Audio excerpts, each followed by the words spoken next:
Welcome to episode 739 of Salsido Paranormal. I'm your host, James Salsido, here tonight with Jen, the Arcane Observer. And tonight we'll be talking about channeling and possession. As always, you can find all episodes of the show, excuse me, along with links to all my social media and ways to support the show over at the website, which is salsidoparanormal.com. That's SALSIDO paranormal.com. And you can listen to all my shows there, and also over on the Troubled Minds Radio Network, KUAP Digital Broadcasting. And so I think that takes care of all of that, trying to make these intros a little bit quicker these days.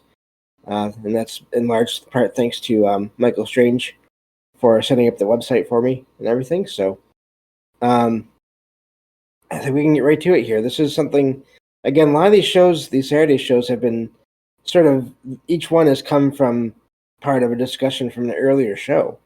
They've sort of gone in sequences here, which has really been amazing. I think I've said this before already, which I just realized now, but that's okay.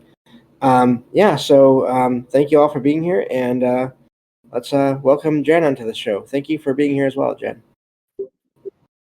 Thank you, James. Yeah, it's good to be here. So this is something that came about because of our discussions the last couple times of communications with the dead, which is part of this, but not entirely all of this, which I find is really the amazing part here, that we're not just talking about human spirits necessarily. Right. So, yeah, go ahead with that if you want to. Okay, well, no, I don't think it's always human spirits necessarily. I think that it's a collective.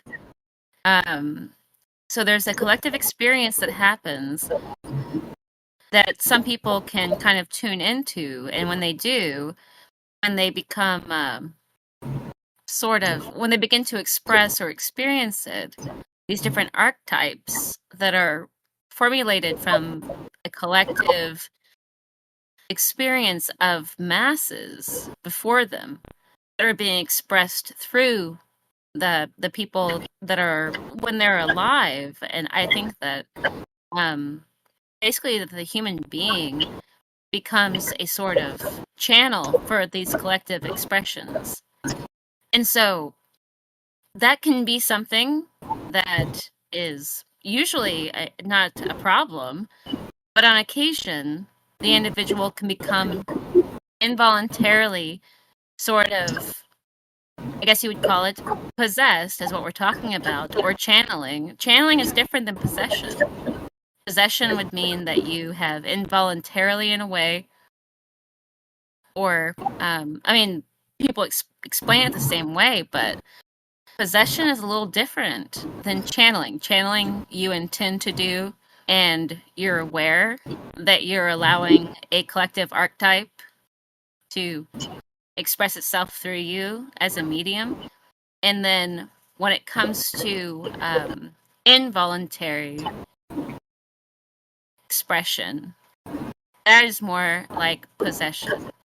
Involuntary expression of an archetype would be more like possession. And those archetypes can be godlike, and they can also be different aspects of the shadow self. So you have the shadow being one end, so it's your own personal shadow. But then there are this archetype of the collective of humanity that can also be presented through a human medium. And the circumstances of why the individual would be a medium for that differ. But I think that possession and channeling are different in that regard. That one is voluntary and one is not. Exactly. That seems to be, from what I've read and heard, that seems to be the main difference there as well. Even if it's let's say it's possession, but not by something that means to be evil. I mean, again, there's that whole debate of what other beings would know what good or evil is. But putting that aside, there may be possession that doesn't have any negative results, but it's still involuntary. It's still the decision is made by the other, not the person, and that's still possession in a way. It's just not quite the same as the Hollywood stereotype of evil, of monsters possessing, or demons, or whatever names you want to give them, possessing people. I've read and heard there's different levels of all that and types of all that as well. I think so. I think when you're thinking about, there have been different philosophers and different, I guess in psychology, they've talked about it a little bit, or actually a lot. So you have it in philosophy everywhere, you have it in religion everywhere, and you have it in psychology everywhere. So basically the idea that there are so many different ways a person can act, and these are all in the collective of their identity. So they can manifest those, and they can become possessed by those. So that would still, you could channel it, which would mean you're in control of it. But possession is when you are not in control of when and how those shadow aspects are presented. And then if you have the idea that you have a collective as a whole as an archetype of humanity that you willingly present or are channeling in a way, but if you are possessed by it, it means it came on involuntarily and you have no control over it. And you're not, even at the moment that you're experiencing the possession, aware that that is what you are doing, but everyone else can see it clearly. And even the mannerisms, and it's not just the personality changes, but there are often voice changes, changes in the expression, and in the body language that shift when there is one or the other of channeling or possession. But possession, the person is not aware that they have allowed and given over themselves to be a sort of conduit of that energy. And it can be a very powerful energy a lot of times and have a massive effect on those around them, whether it's channeling or possession, but one being voluntary, one being involuntarily done. Yeah, I found a couple of articles here, and I put them in the chat already. There's one that's kind of it's a little bit shorter here, but it's basically a description of possession, and I find it interesting because I think it's sort of one view on it, or one set of views on it. But it starts off talking about it's from this website. Let me see, ascensionglossary.com, and it says that many unconscious human beings are totally unaware they are carrying dead energy, displaced negative entities, or negative implants, unaware that they're suffering from, or what they're suffering from, are soul fragmentation. So there's all these different terms that are used, but I mean, still, it's there's so much to this, and I think the amazing thing too with the channeling is, and with seances and all those things too, is when I first started looking into all these things, I used to always hear about it just being people just sort of getting in contact with human spirits, but then over time, over the last like 50 to 75 years or whatever it's been, there's been more contact with beings that claim to be alien in some way. And I really find that whole aspect of all this to be fascinating because of all the different things that have come from it, and even to the point of government interest in it, and just all, of course, how all those things interact with each other as well. Sure. The untapped mind, the untapped parts of the power of the brain, its capacity to hold such unseen information, and when it's taking in the exterior world and it's absorbing it into the inner world, it's being projected by everything around it. When the person becomes a conduit, that is an expression of it. It's ironic now that we are saying that we are in contact with something that is alien. It makes me wonder if they're in contact with just a new mindset for humanity in general. The fact that everything is changing so quickly, as it always has, but we're seeing a new face, a new interior reality. So if you think about a person being involuntarily possessed by the modern archetype, some new archetype possibly that we've never seen before, it would appear to be alien, I would think. So it's very interesting to think about. You have these ancient archetypes, but is there a possibility?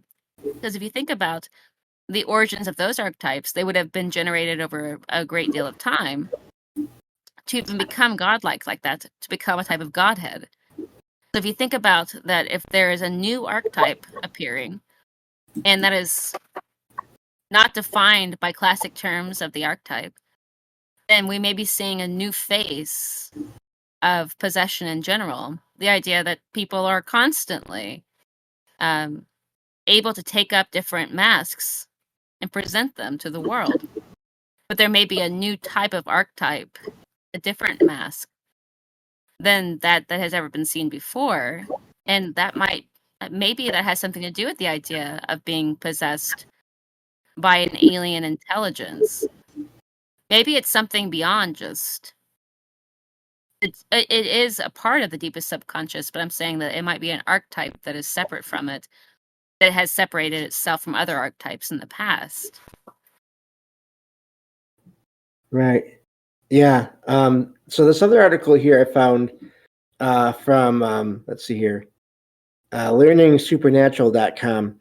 It mentions that the practice of channeling and mediumship has been around for a long time. That was not the one I wanted to read.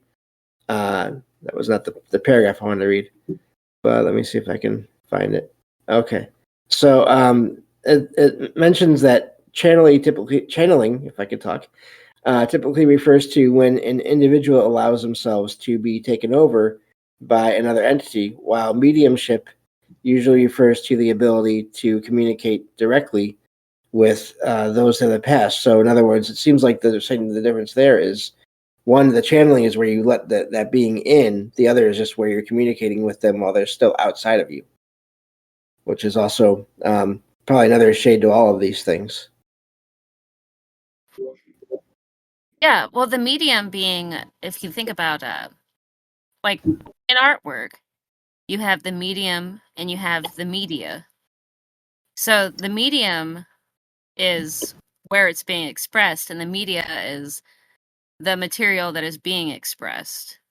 So I mean, that's how I think of it, kind of. I think that with the medium, they are expressing the media, the information. In this case, or in art, it would be like, you know, it referred to that way, I would imagine. But when it comes to channeling versus mediumship, channeling, you are directly allowing. And then mediumship, there's a communication going on, and sometimes it shifts over.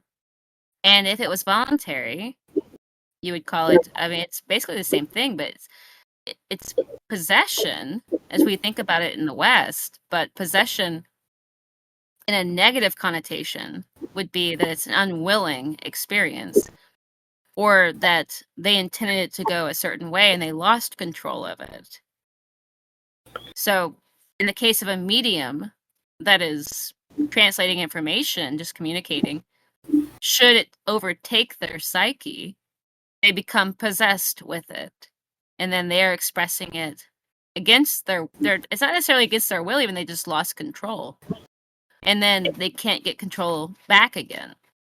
And then there is the use of the human being. It's almost like a puppet of an archetype. So the archetype is so powerful that the psyche of the individual is not prepared. And there may be, you know, a sort of fracture in their own, it may be a conflict with their own shadow, their own personal shadow of life could be in conflict with that. And that could cause an unacceptable scenario where they are truly possessed. Yeah. by the archetype. Yeah. And sorry, yeah, this makes me think too of so, and I still haven't done any shows on this yet, but I listened to some books by a couple of books by Hans Holzer, who's a one of the earlier paranormal investigators out there. You may have seen his name on other media before. Anyone that listens to the show here, he's been featured in different things. He's written tons of books on his own, and then he's been featured in different documentaries here and there over the years.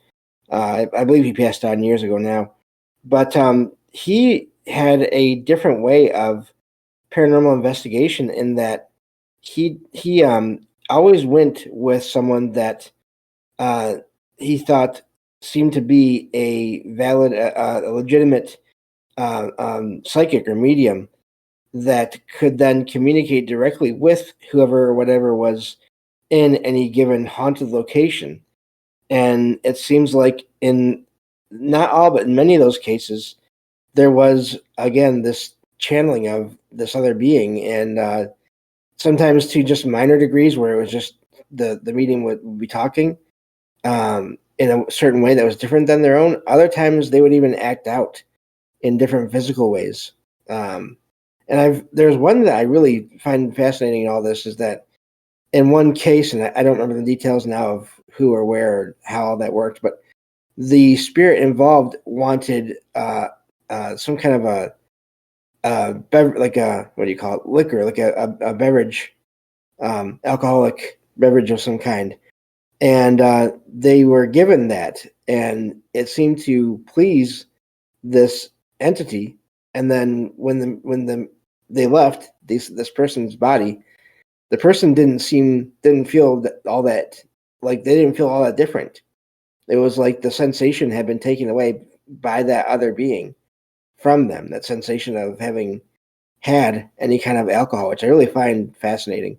And I've heard that in other shows as well over the years, TV shows and things, where people that have had experiences seeing people go through these events, they've had that same thing where this other has asked for some kind of either beer or wine or something like that, and drank, even in some cases a ton of it, and then come out of it all and been completely sober, which I really just, that blows my mind. Yeah, and I've heard of that. It's amazing. Like the idea that they will require, say, they want a cigarette or they want a cigar or they want to have, like you're saying, a beverage or a certain type of food, things like that, and then they can better kind of sit in the person and express what they're going to say.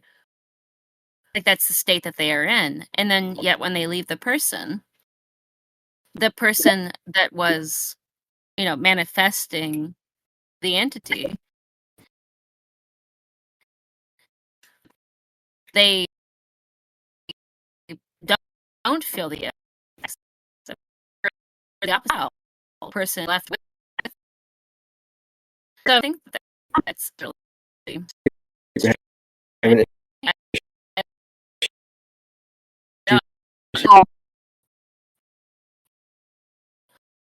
have no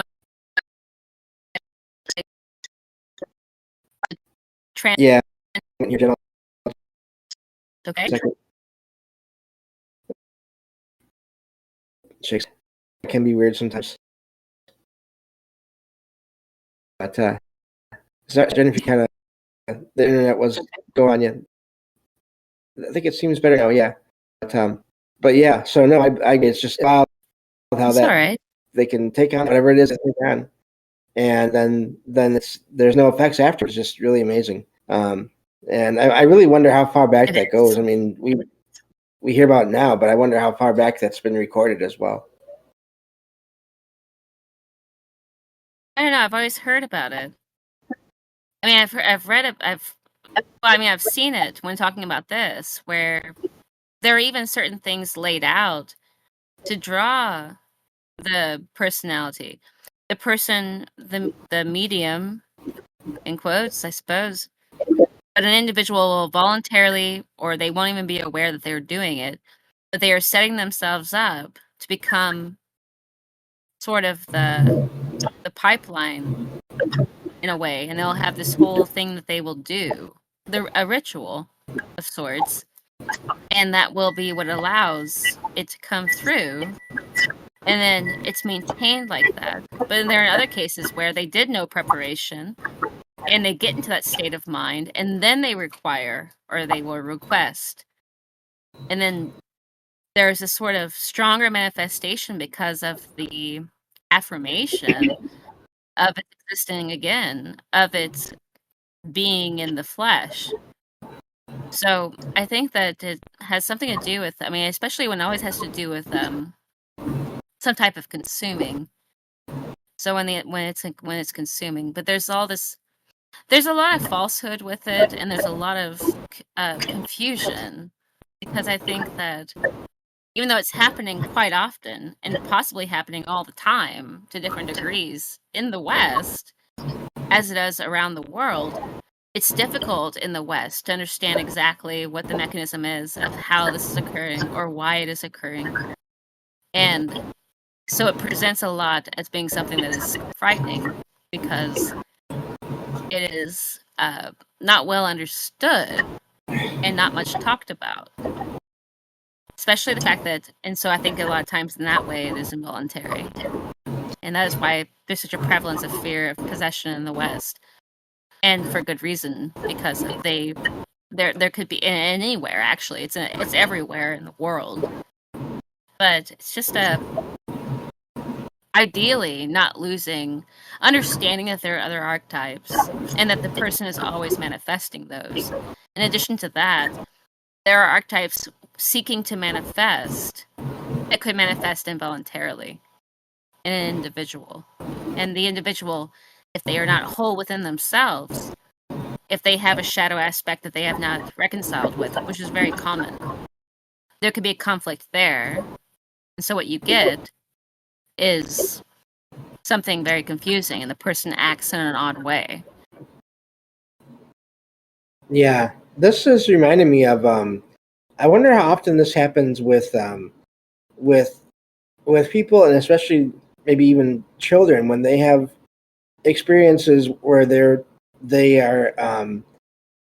asleep, but then they talk or they say something that doesn't seem like a regular thing. Like they'll say that they can see someone that they love, that one of their either relative, even relatives that they didn't even know that are there suddenly to visit them, and their family is there and they don't see anything. I wonder how often there's some channeling and things like that there. And there's this one true story I found that I shared in the show a while ago of this person, a man that when he was a boy, he went through this phase when his family moved into a house where he kept on waking up at night and not even really fully waking up. It was like sleepwalking.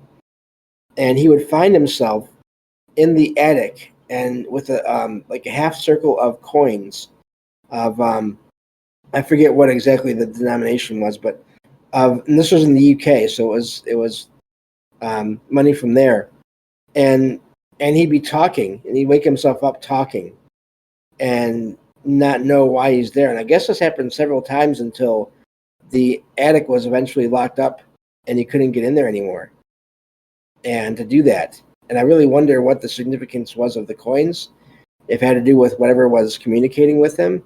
I don't know, but I wonder how often these things, again, like you mentioned, degrees, and I think that is it makes sense to me that there's degrees of that communication and sort of that connection and even possession in that way, but just degrees of it where it's not necessarily like you said, it's not necessarily a terrible evil thing that is trying to do it, but yeah, I wonder how that works. And I had another thought and I lost it. So I will. I want to mention too, we're not sticking to a radio clock these episodes anymore. So everyone, if you're listening, there's no break coming up. We're just going to keep on going for a while longer. So yeah, Jen, whatever your thoughts are on that, I'd be happy to hear them.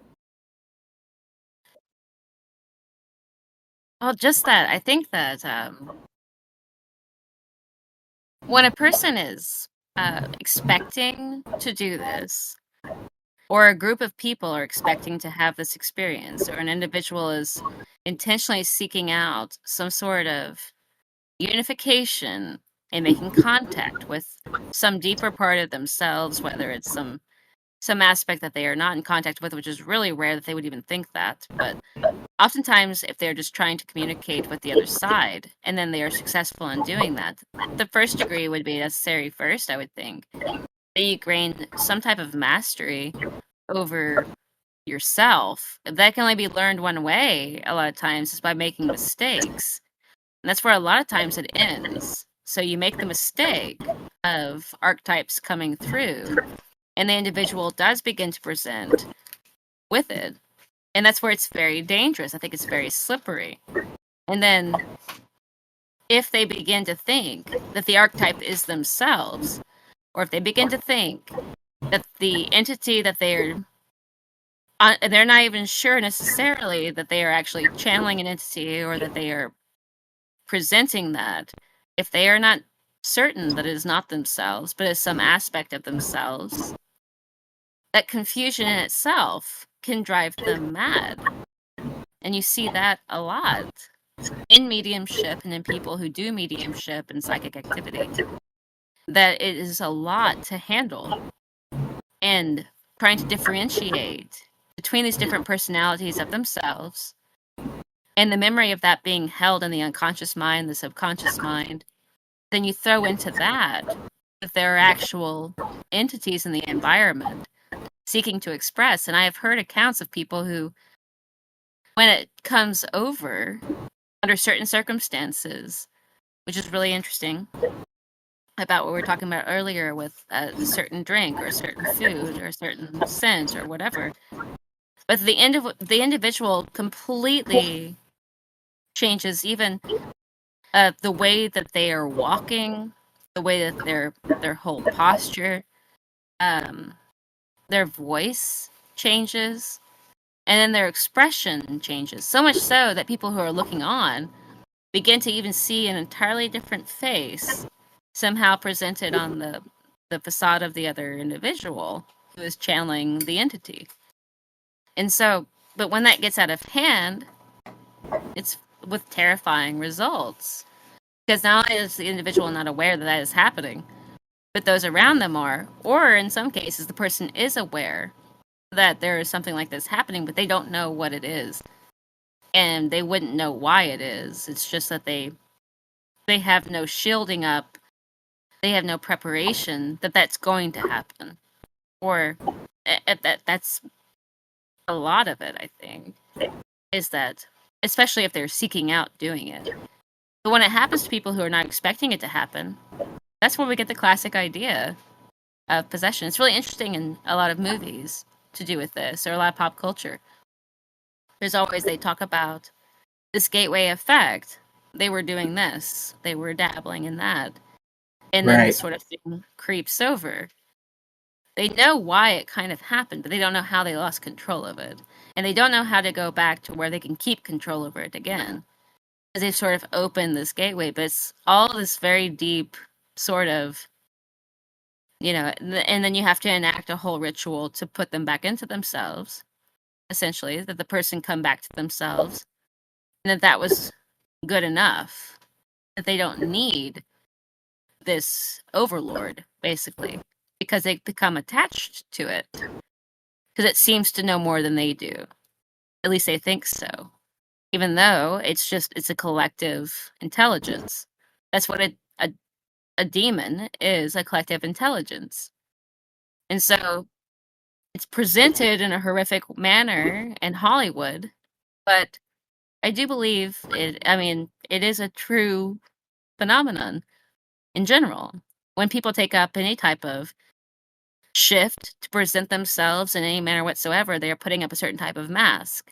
Should they become completely, or they don't come back out of it again, like say you get up to go give a speech in front of, say, 1,000 people, a certain presentation comes up. And if it doesn't go away, the person acts like a psychopath. It's fairly bizarre because they're not actually in themselves. There's something else presenting out. that worked for that time. But then if they become completely, that is all they're presenting. It's like an American Psycho. I don't know if people have seen that movie, but the facade is presenting, and whatever is inside of them is restrained and not allowed to express. So it's just it's sort of like that, I think, in a way, about how it looks and how you can see it in the common everyday world. Yeah, that makes me think too about actors and the characters that they play, that they become for periods of time, and I've heard stories about how certain actors they intentionally stay within character even when they're not filming the movie at times, just to get better at being that character while they are on the set, and being filmed and it recorded and everything. Just that whole idea of this other personality or this other being, and especially in some cases where the characters are well established in written form, in fiction or in comic book form for decades. You hear about that as well. People just immersing themselves in that, and then they just do a job that is, for that character, that is just, it's perfect for that character. But then there can be problems if they can't get out of it, like you were just saying there, as well. So that's that's definitely tracks. I was also thinking, I realized what I was thinking about as you were talking there. I think part of this goes back to, as we talked about previously, the view of death and of the dead after they pass, and how in the West here we've disconnected ourselves from so much of what happens after a person passes. We've passed that off to other people, to companies and organizations, to handle almost everything that happens after that point. And so when you have this happening, where you might be in some cases communicating with that other person that has passed, but now they're suddenly there again, it's I can see why that'd be part of why that would be push people even further away from wanting anything to do with any of that anymore. Yeah, I mean, when you're subjected to just a sort of a pop culture perspective of what may be going on, and nobody knows the answers anymore, and no one is really sure anyway to begin with. But if you lose a lot of that sort of, I mean, it's all available. Here's the thing, is that all of that process right now is available about how this would operate, or how an individual would become possessed, or how an individual would work as a medium, how that would even work. They have it down to even the ages where it begins, and how to figure out if that is the case, and the warning signs of what to look out for, and things like that. It's all available information. It's just that the general public is in denial of it being in existence. Even though we know even in musicians, they will talk about, there's something that comes over them. But this is nothing unusual. This happens to the everyday average person. This is something that happens on a regular basis. It's not necessarily possession, but they play around with these different masks and personalities that come over them, and they have some control over it. They know when to use it and when they're not going to use it. They know when it is necessary. But if you look at situations of multiple personality disorder where the individual has intentionally, now that's a completely different topic, but it sort of still applies, I think, in a way, when thinking Mm-hmm. about the idea of even cases where an individual from childhood, in a lot of cult scenarios, the individual personalities are split in a way. They go through many different scenarios, and they're exposed to many different types of individuals and different types of ways of responding to a scenario. And then those personalities, the initial personality is splintered, and then those other personalities are inserted. And then, when necessary at different times, is so the program would go, it would be a certain trigger word or some other scenario. It would be a smell or an environment that would initiate that mask to come up and that personality appears, and it's the one that they are needing for that moment, or that they have been programmed to express at that moment for whatever use it may be. And they have an entirely different personality from the personality that they are occupying. It's like the individual is possessed. So in situations of dissociative personality disorder, it sounds like it's almost a type of channeling in and of itself. Now, I think that it's weird even to imagine that the human mind could manifest these entire personalities on its own, but it's not out of the question, I don't think. But then there's a whole nother avenue if it is actually truly another intelligence that is within the individual, and perhaps in some cases, hundreds of such individuals within an individual. Right. Yeah, that reminds me. And I think I bring this up every once in a while, of the character in Marvel Comics, Legion, Xavier's son from the X-Men. He has just hundreds of personalities, and each personality that he has different abilities and powers that the others do not have.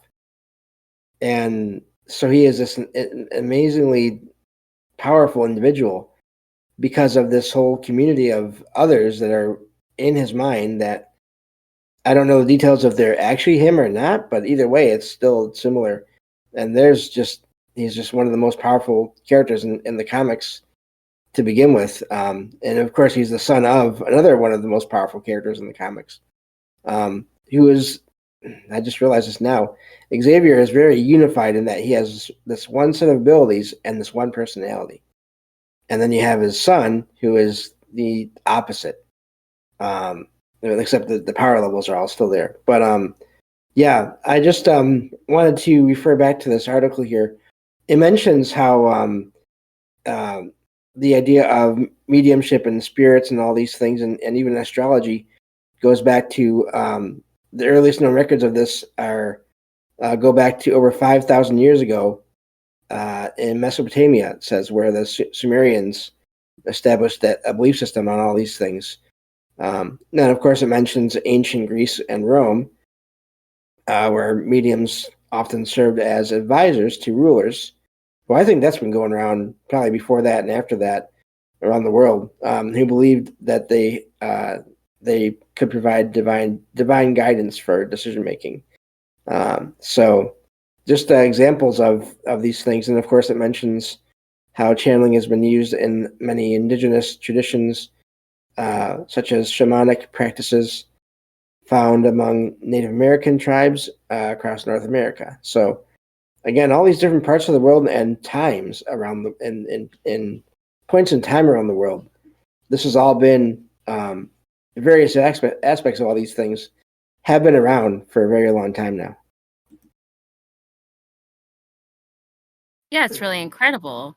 It's not just too that they change. Like when an individual is taken over by these personalities, we were talking about previously that their facial expressions, the tone of their voice, the inflection of how they use their words, sometimes even the entire language, and then even their posturing and just the way they're interacting with the environment and with other individuals, it all changes.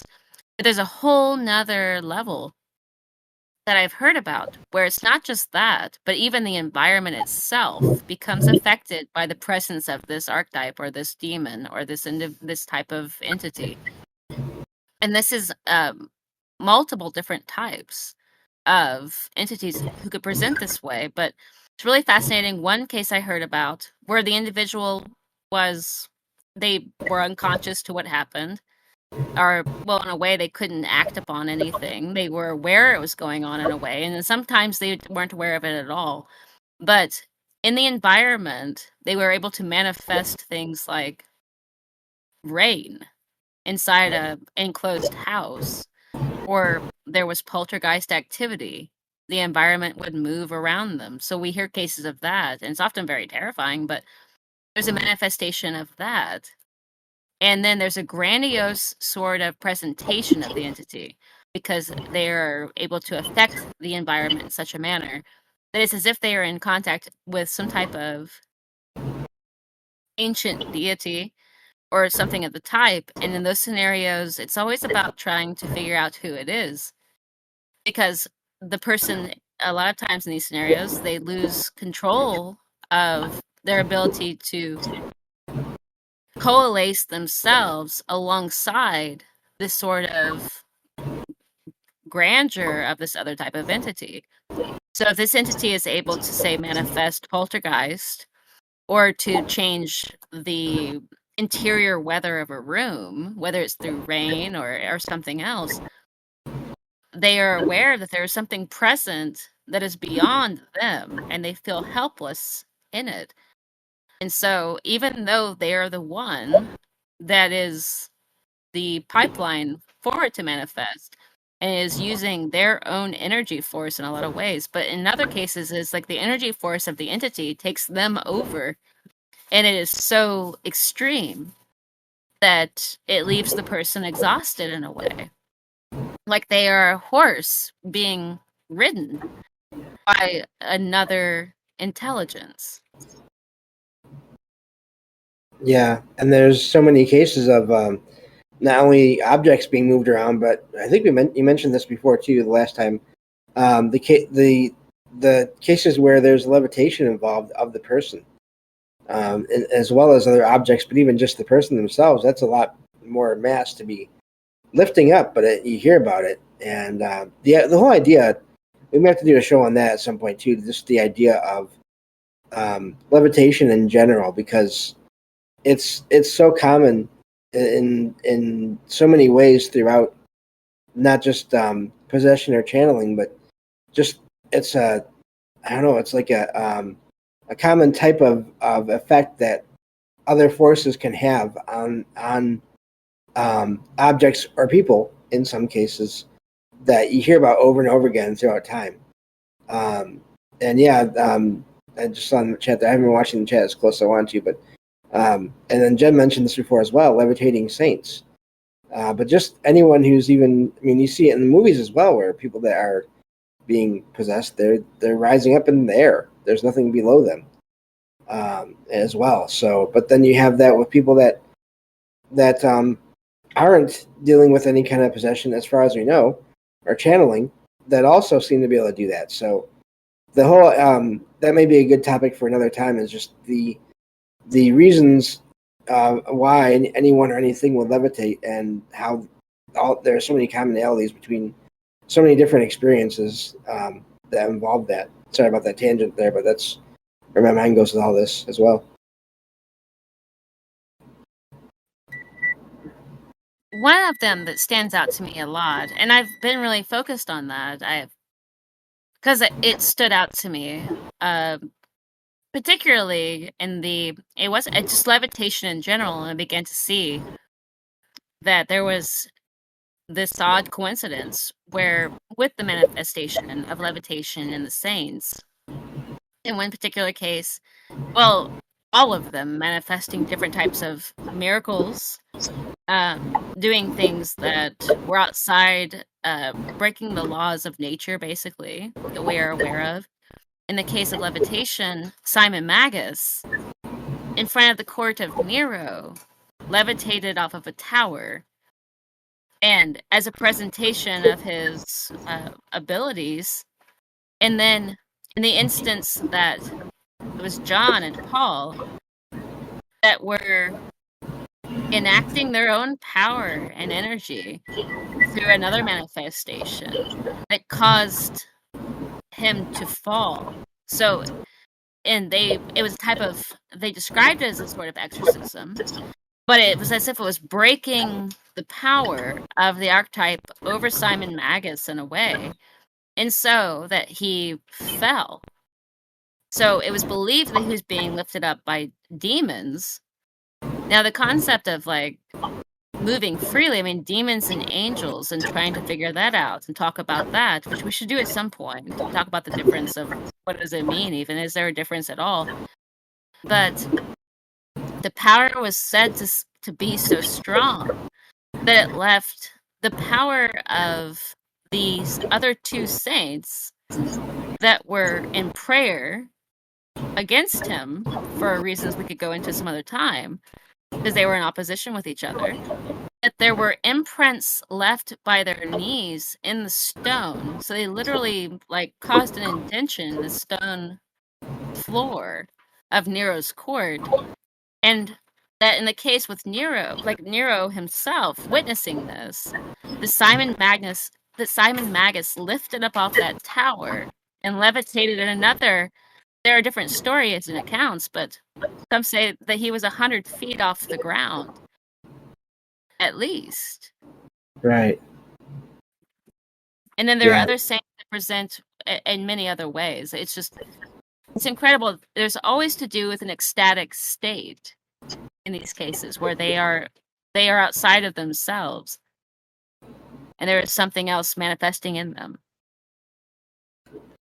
Yeah. Just for anyone that isn't able to listen to these shows when they're being recorded live, I recommend, if you can make it, do join us in the Discord, because sometimes it used to be Derek, the Night Stalker, that did this all the time, but tonight it's been Enoch posting pictures of drawings and paintings of historical, basically just the things we've been talking about here. The descriptions of levitation in ancient times, older times. And I think we should do that. There's a couple of shows we should do. I think, and I guess they'll be connected, the angels and demons, and then also levitation. I find that fascinating as well, because you hear about people that encounter beings of light, and you would think, oh, well, if it's a being of light, then it has to be all a positive experience. And no, not always. Sometimes they're terrifying. And then you hear the opposite with or a similar thing with shadow figures, where you think, oh, it's dark, it must be scary every time, all the time, must be evil. And no, not all the time. It's really weird how that works. And so I think that's a good thing to cover at another time. But it's just really amazing how. And then those figures have been they're everywhere in popular culture too, as far as even used in video games now. But I think there's just, I don't know. It's really amazing how this has always been around in one form or another, and then and you still hear about it. I mean, I still find things here and there. I don't cover them on the show a lot, talking about as individual cases of this, but if you look around online, you can find descriptions of things still happening today, where people are dealing with these topics we're talking about, and you can find shows on it and all these things. It hasn't gone away at all. It's still around, and people still deal with it, and you can find accounts of that all over the place online. So I'm glad that we covered this as well. But so what do you think about any other things we haven't maybe talked about yet, as far as this goes? I don't know. We did pretty good so far. The aspect of inhuman archetypes. So, I mean, we've talked about, the concept of alien archetype possession or channeling of alien intelligences. But I've always thought about, too, the intelligences of other creatures, entirely different creatures from human species. Things that would be sort of alienated from the human species, such as insects or fish or other mammals, that they have an intelligence and perhaps a consciousness that could even coalesce with human intelligences and present that way. Because I've often wondered, in some cases, if some people were possessed by a particular anima, or animus, from animals, from other creatures, like insects and things like that. And so I think that I've heard accounts in old stories of that occurring. And I think that is something that is just, I've often thought about it. Because when I've thought about the angels and the concept of what the angels and demons were, initially, that they were a manifestation of, they were ruling over different aspects of weather and certain types of entities in general, certain types of creatures, certain types of animal life, and that those would present in people. And so I think that that's very interesting too. Yeah, The and many even sorry, yeah, go ahead.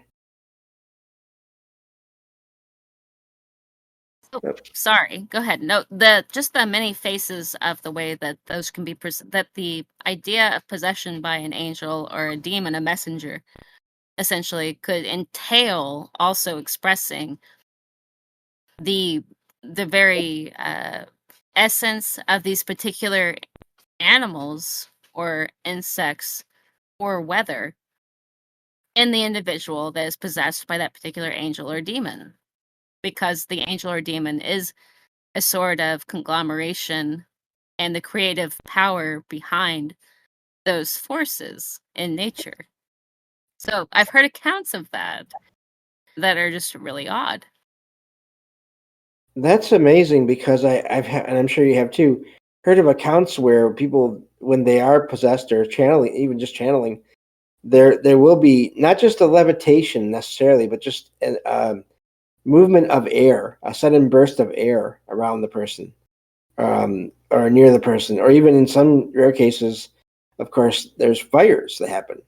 I believe I've heard of that too, and just fire in general in places where there's supposedly a negative force or negative being, and then often there's thought to be some kind of a evil, possibly possession going on in some of those cases, but where fires will just break out in a location, without any apparent reason for them to start to begin with.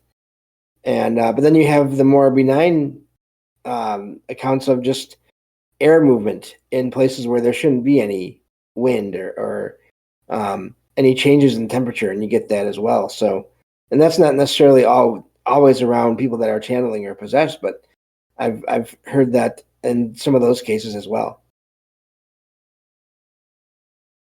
Yeah. I mean, I've seen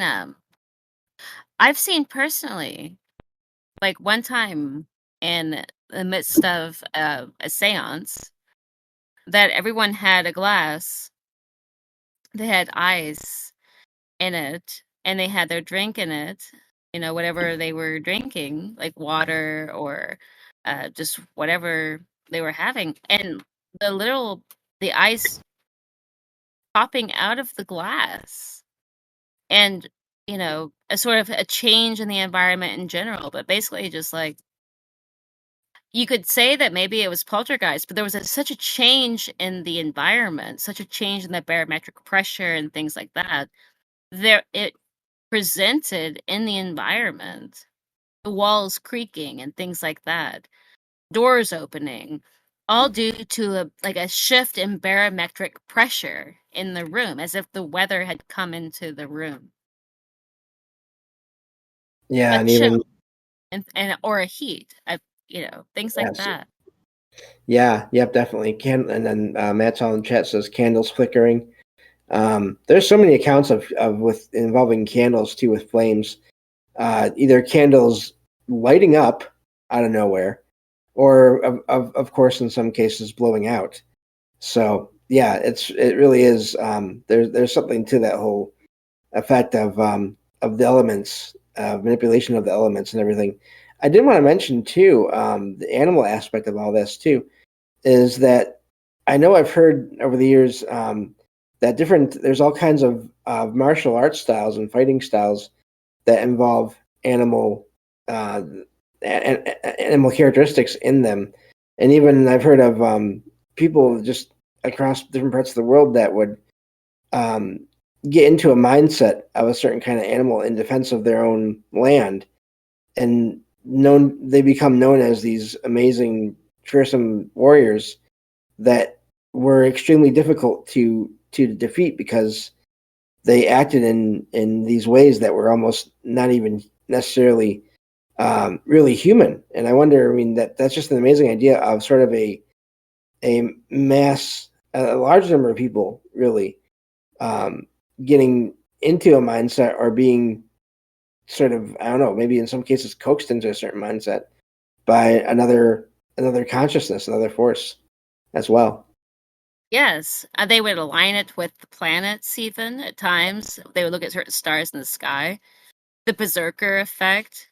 in many warrior cultures that the entire all of the warriors would become imbued with the power of basically their I nowadays the term spirit animal takes on a completely looser implication of what it initially meant, that they would literally become possessed by the animus of and the anima of the creature itself, whether it was a bear or a wolf or a particular planet in general. In the case of Mars and war, that they would manifest this. And that's what they talk about in cases of all of the gods and goddesses being an archetype that an individual could become imbued with. And many times that they would display a great deal of benediction to these different intelligences to get in touch with them. But then once it was locked on, it was as if all gloves were off. And the person willingly subjected themselves to this. And it would be used in acts of war, in acts of just ecstatic states. And I think it is incredible. Very incredible. And it's within the bounds of human intelligence, it's within the bounds of human ability. But it's not often talked about. And I think at this time and age, it's happening at unexpected moments due to that neglect of the knowledge of it. Yeah, you have to go online. You have to go online and do what we do now for so many of the things that we're interested in. You have to go around and really more. I mean, the ideal case would be to go talk to people and find books and things. But if you can't do that, then you have to go online. And unless you are looking into these, unless you're interested in anything kind of that's considered out of the ordinary, you're not going to see much of this unless it's in movies and TV shows and fiction, and then you think, oh, it's fiction.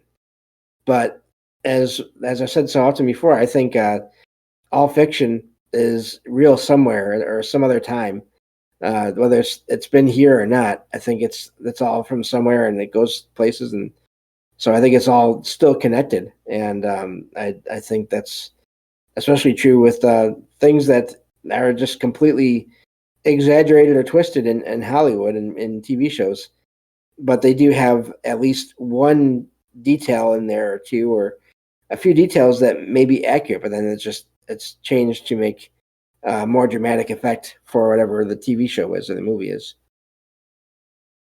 There is that. And I think that there's also this additional aspect, pardon me, of the idea that there are wandering spirits, that there are wandering archetypes that are not satisfied in the traditional manner of known gods. And they would talk about, in goddesses, they would talk about these stranger sort of effect, where they did not know what it was, but that it was feeding on individuals. So sort of like an energy exchange occurring, a vampiric exchange occurring, which I think also it's synonymous with possession and these types of archetypes and scenarios, but it is a separate case unto itself, is the feeding aspect of hungry intelligences and entities that is a little separate from what we were talking about, where there is either because I don't think that in general the possessing entity is always necessarily feeding off of the individual. Like a scavenger, a coyote, it's not like that. In the possessing individual, there's an intention for the message and what they are trying to say. There's an intention for why it's expressing itself. And it is quite different. Yeah, that may be something we have to do at some point too, a show on just the idea of and the types of vampirism. I think that could be important as well.